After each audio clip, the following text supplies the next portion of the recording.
प्यारे बच्चों, इस जल प्रलय में हरीश्वरनाथ रेणु की रचना को हम पढ़ रहे हैं और हमने देखा, हमने जाना कि किस तरह बाढ़ की विभीषिका पूरे पटना को अपने आगोश में लेती जा रही है। समाचार बुलेटिन में ये प्रसारित होना कि पानी स्टूडियो तक आ गया है, कभी भी अंदर प्रवेश कर सकता है, दिल दहलाने वाला था। लेखक और उसके मित्र का कलेजा धड़क उठा, तुरंत सहज हो गए, डर गए अंदर से। जब पान के दुकान के सामने उन्होंने ये समाचार सुना कि पानी स्टूडियो के अंदर आने वाला है, तो डर गए, लेकिन फिर सहज हो गए। अपने चेहरे से डर के जो भाव थे उनको मिटाने का प्रयास किया, सहजता लाने का प्रयास किया और क्योंकि इनके आजू बाजू अगल बगल में जो भी लोग खड़े थे उनके चेहरे पर बाढ़ का कोई खौफ नहीं था। वो बाढ़ को लेकर के न चिंतित थे न डरे हुए थे। तो ये देख करके लेखक सहज हो गया कि कहीं इनकी निगाहें हमारे ऊपर पड़ी, हमारी असहजता को, हमारे डरे हुए चेहरे को अगर इन लोगों ने देखा तो यही समझेंगे कि ये बुज़दिल है, कायर है, डरपोक है। तो इसलिए सहज होने का प्रयास किया। किस लिए किया सहज होने का प्रयास? क्योंकि लोग न जाने कि हम इस समाचार से डर गए, भयभीत हो गए, लोग हमें कायर, डरपोक, बुज़दिल न जाने, इसलिए सहज होने का प्रयास किया लेखक और इनके आचार्य मित्र ने।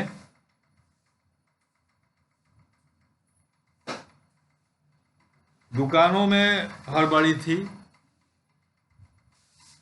बाढ़ का खतरा था, दुकानों में हड़बड़ी थी, पानी के डर से, बाढ़ के डर से दुकान वाले अपने सामान को इधर उधर कर रहे थे। जिसका ऊपर का ताला घर था, नीचे दुकान था, वो सामान नीचे से ऊपर ले जा रहा था। जिसका दूर का घर था वो विभिन्न सवारी गाड़ियों से, ट्रक से, टमटम से, जो भी, उससे अपना सामान निकाल करके दुकान को सुरक्षित जगहों पर ले जा रहा था। बिक्री बंद हो चुकी थी दुकानों की, लेकिन पान वाले की बिक्री बढ़ गई थी। अब सवाल ये उठता है कि पान वाले की बिक्री क्यों बढ़ गई अचानक? बाकी सारे दुकान या तो बंद हो गए या उनकी बिक्री कम हो गई, तो पान वाले की बिक्री क्यों बढ़ गई?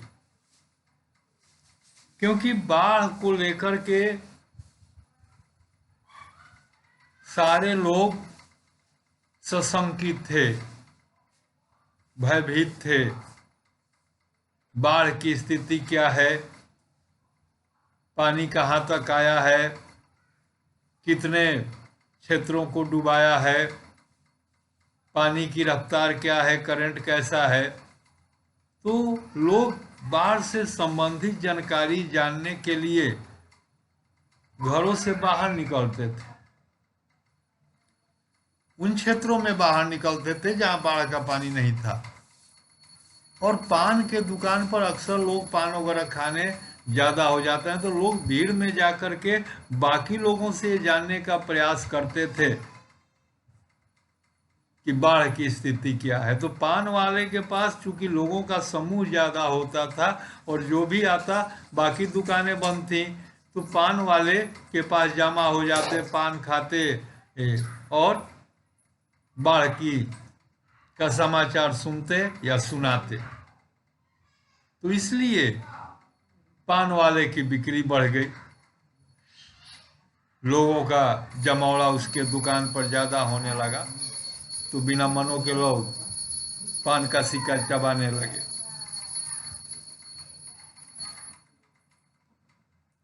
पान वाले के आदम कद आईने में उतने लोगों में हमारी सूरत मुहर्रमी नजर आ रही थी। लेखक कह रहा है कि बाकी जो पान वाले के पास थे लोग, जो भीड़ थी, जो व्यक्ति थे, वो सब, उनके चेहरे पर बाढ़ का कोई खौफ नहीं था। बस यही दो जन थे, एक लेखक और इनके आचार्य मित्र, दोनों की चेहरा मुहर्रमी, डरी हुई भयभीत चेहरा नजर आ। मुहर्रम शब्द का प्रयोग किया गया है यहाँ लेखक के द्वारा। मुहर्रम ये मुसलमानों का ये एक पर्व होता है, तजिया जिसमें निकाली जाती है, और ये शोक दिवस होता है उनका। तो इसमें वो लोग छाती पीटते हैं, मातम मनाते हैं।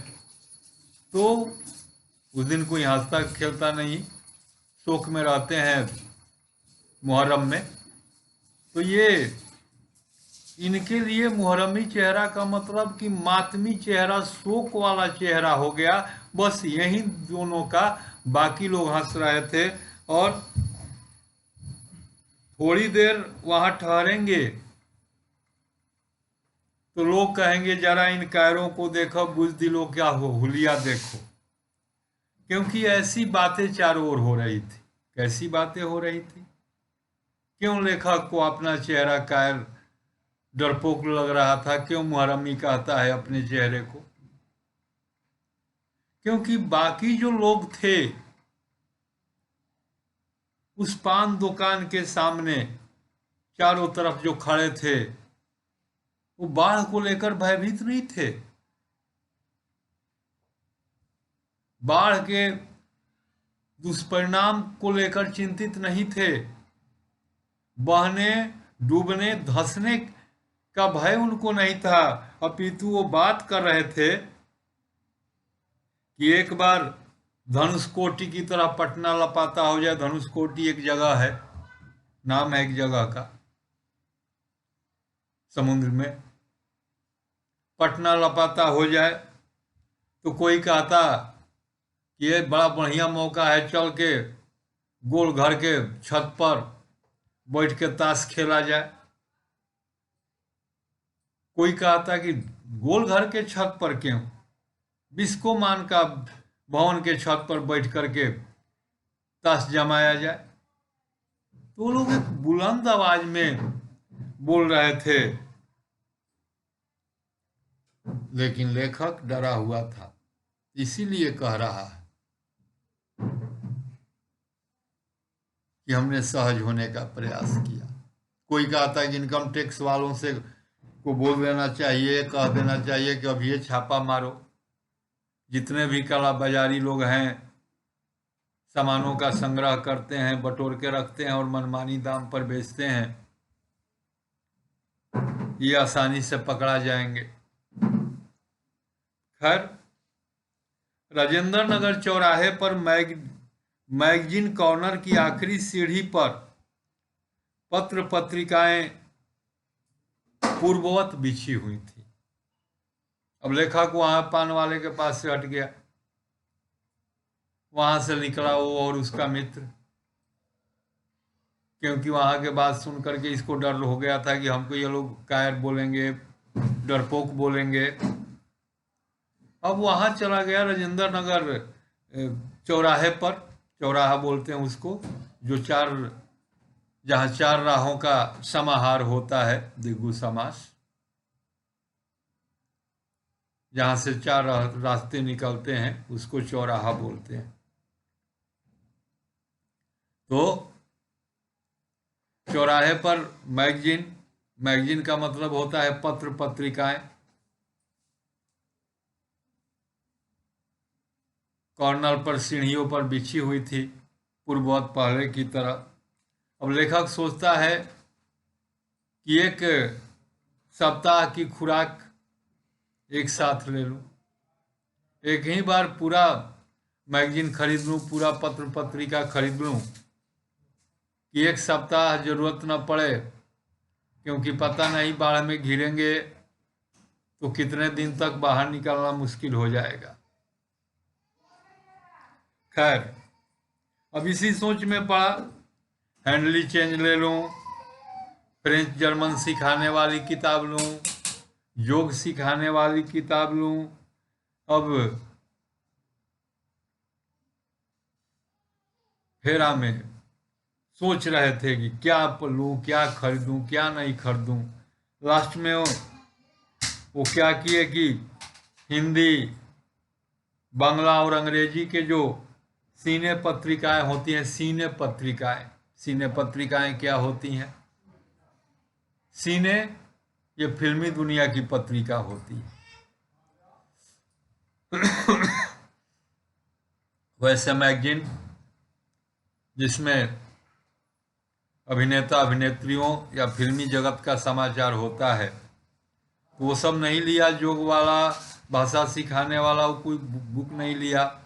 ये सीने जगत की पत्रिका को, फिल्मी जगत वाला, हीरो हीरोइन वाला पत्रिका को ले करके चल पड़े। मित्र से विदा होते हुए कहते हैं कि देखो भाई, जो कम पानी में रहेगा वो ज्यादा पानी वाले की सुधि लेगा।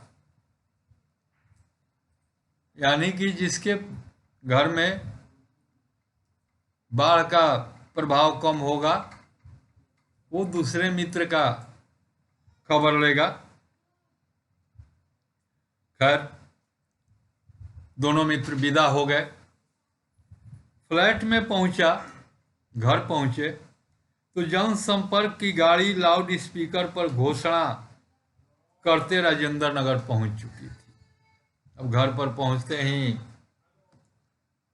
जनसंपर्क विभाग की जो गाड़ी थी, जनसंपर्क ये गवर्नमेंट वाला डिपार्टमेंट होता है, सरकारी विभाग होता है, जो लोगों को इस त्रासदी से पूर्व सूचना दे रहा है, बाढ़ को लेकर के सचेत कर रहा है, सावधान कर रहा है। तो गाड़ी पहुंची और गोलंबर के पास इनका फ्लैट था, और उस गोलंबर के पास चारों तरफ घर होते थे, और वहां जाकर के जो आवाज की जाती थी तो उसकी प्रतिध्वनि सुनाई पड़ती थी। एक ही आवाज कई बार सुनाई पड़ता था। तो बोल रहे हैं कि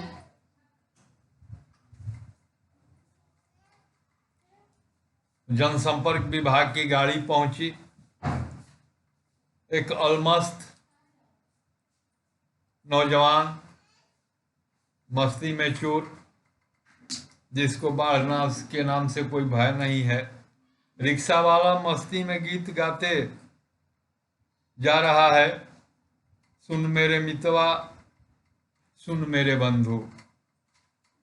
तब तक वो जो जनसंपर्क विभाग की गाड़ी है अनाउंस करती है, घोषणा करती है कि बाढ़ का पानी रात्रि के करीब 12 बजे तक कंकड़बाग और राजेंद्र नगर में संभवतः घुस जाए। अतः आप लोग सतर्क रहिए, सावधान रहिए। अब सीधे सरकारी द्वारा घोषणा करवा दी गई। लेखक के मोहल्ले में, राजेंद्र नगर में, उस गोलंबर के पास, कि पानी रात के 12 बजे तक इस एरिया में एंट्री मार सकता है, प्रवेश कर सकता है, आप लोग सतर्क हो जाए। लेखक कह रहा है कि मैंने गृह स्वामिनी, गृह माने घर, स्वामिनी माने मालकिन, घर की मालकिन यानी कि अपनी पत्नी, भार्या, अर्धांगिनी से पूछता है कि गैस का क्या हाल है। पत्नी जवाब देती है कि इसी का डर है, अब खत्म होने वाला है। कह रहा है लेखक कि ये गैस के जो सिलेंडर होते हैं इनमें कोई मीटर वीटर नहीं होता जिससे पता चले कि कितना गैस है और कितना खाली हुआ। वजन करके लोग देखते हैं, एक दो दिन में खाली हो जाएगा, तो अचानक खाली हो जाता है। खैर एक दो दिन कोयला है, स्टोव है, बाकी एक बोतल किरासन तेल है। फिलहाल बहुत है, बाढ़ का भी यही हाल है। लेखक कह रहा है कि बाढ़ का भी कोई मीटर वूटर नहीं होता, कब आए कब लौट जाए, कितनी मात्रा में आए, इसका कोई पैमाना नहीं होता, कोई लेखा जोखा नहीं होता। सारे राजेंद्र नगर, जो लेखक का मोहल्ला था, इस घर था, फ्लैट था इनका, सावधान सावधान की ध्वनि मचने लगी, गूंजने लगी, और नीचे के जो दुकानदार थे फ्लैट के नीचे सामान हटाने लगे। लेखक बोल रहा है कि हमारे फ्लैट के नीचे का जो दुकानदार था, पता नहीं कहाँ से इतना कागज बटोर के रखा था, उसमें उसने माचिस मारा, अलाव लगा करके, आग लगा करके उसको सुलगाया। पूरा कमरा, पूरा इनका फ्लैट धुएं से भर गया। सारा शहर जागा हुआ है।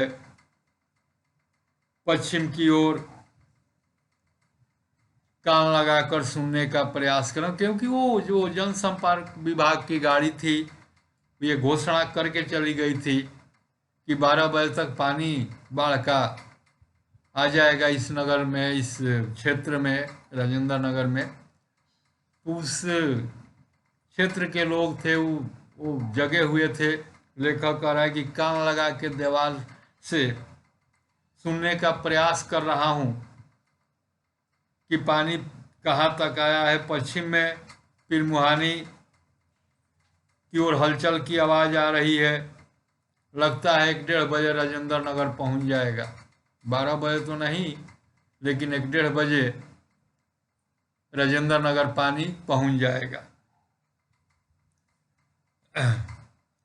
सोने की कोशिश करता हूँ लेकिन नींद आएगी भी। कह रहा है कि सोने की कोशिश करता, नहीं कंपोज की टिकिया, अभी नहीं कुछ लिखूं, किंतु क्या लिखूं, कविता, शीर्षक बाढ़ के आकुल प्रतीक्षा, धक।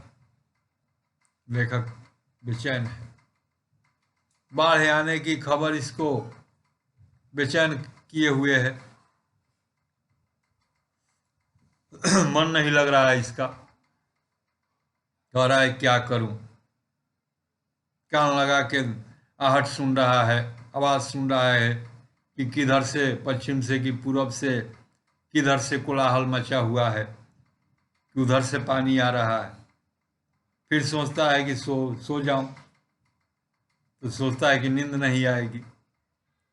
फिर सोचता हूं कि कुछ लिखूं, क्या लिखूं, बाढ़ की प्रतीक्षा, आकुल प्रतीक्षा, दत्त। कहता ये कोई बात हुई। खैर नींद नहीं, स्मृतियां आने लगी, एक एक करके चलचित्र के बेतरतीब दृश्यों के साथ। नींद नहीं, स्मृतियां आने लगी। ये नींद क्या है और ये स्मृतियां क्या है? स्मृतियां क्या हैं?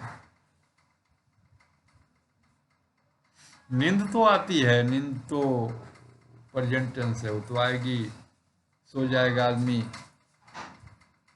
दिन दुनिया से, देश दुनिया से बेखबर हो जाएगा। लेकिन स्मृति याद, स्मृति याद को बोलते हैं।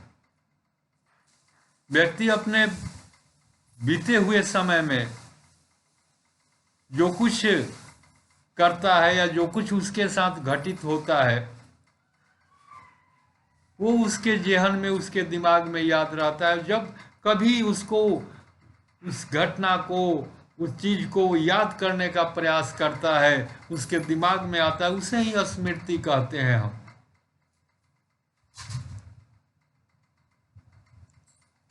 बीते हुए घटनाओं को याद करना, दिमाग में लाना। कह रहा है लेखक कि लिखा वगैरह कुछ नहीं हमने, चलचित्र, सिनेमा के समान हमारे जो पीछे की घटनाएं हैं वो स्मृति के रूप में हमारे दिमाग में आने लगी। स्मृति याद, जो भी बीते हुए क्षणों में घटित हुआ वही स्मृति होता है। तो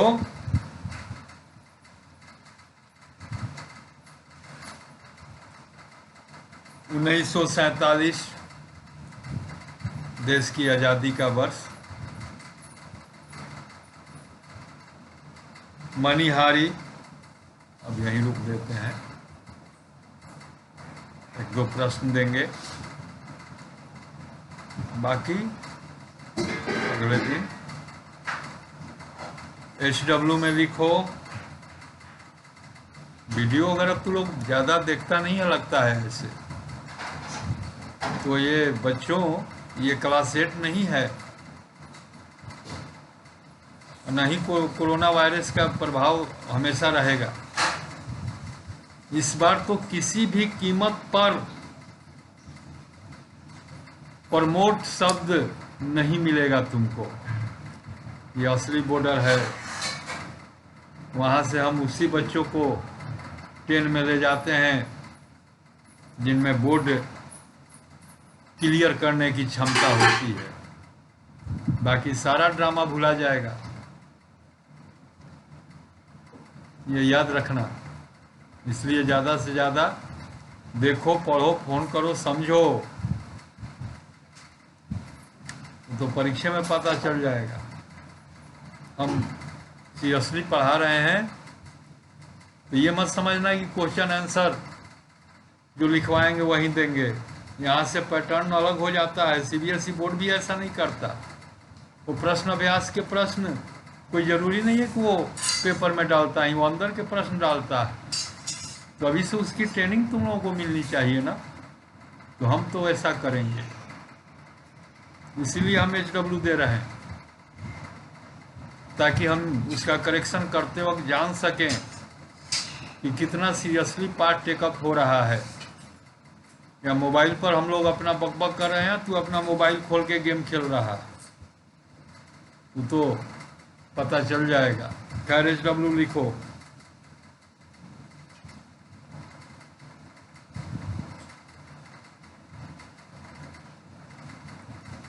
प्रश्न संख्या 1, पान वाले की बिक्री अचानक क्यों बढ़ गई?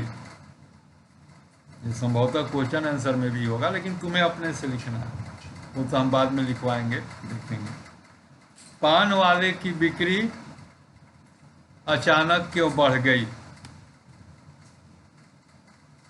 प्रश्न संख्या 2, लेखक पान वाले के पास से क्यों घिसक गया, क्यों चला गया, क्यों वहां खड़ा नहीं रहा?